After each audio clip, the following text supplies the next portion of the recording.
That's what I mean, little things like that, mate. It's just the lead wobbling, man. When you go in maximum boost, that is the difference.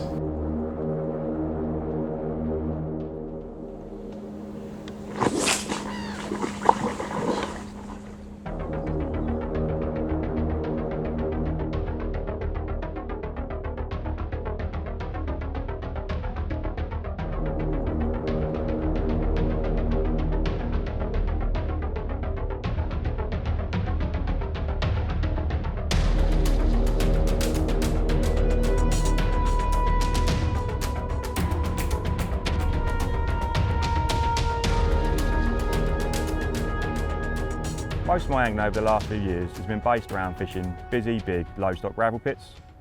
And due to the busyness of these venues, you know, the fish do spend a lot of time at range. So being able to fish these ranges effectively is a massive advantage. I mean, like a lot of lakes, you know, this lake does contain a lot of nuisance species. So having a rig that resets itself is essential. Not only that, you know, this rig has superb anti-tangle properties. Again, you know, when you're fishing ranges at over 180 yards, you can't have any doubts in your mind that your rig isn't fishing. And on top of that, having such a high hook section, I do really feel that it is very big fish selective. To tie this rig, I take 8 inches of 25-pound recoil. I then get one of the new beak chod hooks and do a 7-turn knotless knot. I then get a medium rig ring and thread it on the tag end before threading it back through the eye and blobbing it with a lighter. I then take a size 11 ring swivel and do a 2-turn blood knot to this.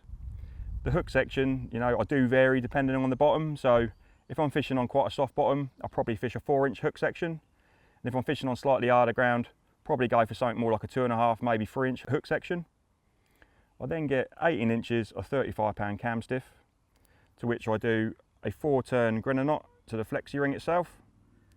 I then get a couple of the little tungsten droppers and thread them on the cam stiff. And then finally, I use a long anti-tangle boom and mould a good amount of putty around it to make sure when that lead settles, everything's pinned nicely to the bottom.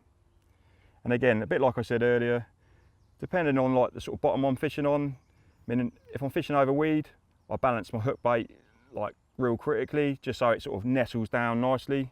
But if I'm fishing in the silt, I do like to overweight my pop-ups. Main reason being is, you know, those big ones, they've got big old fins and pecks and stuff. The last thing you want is, it's about to take your hook bait, big old waft of the peck, it bounces your rig like about a foot away from its mouth. And then finally, to join it to the lead clip, I simply do a figure of 8 loop, just so I can chop and change rigs really.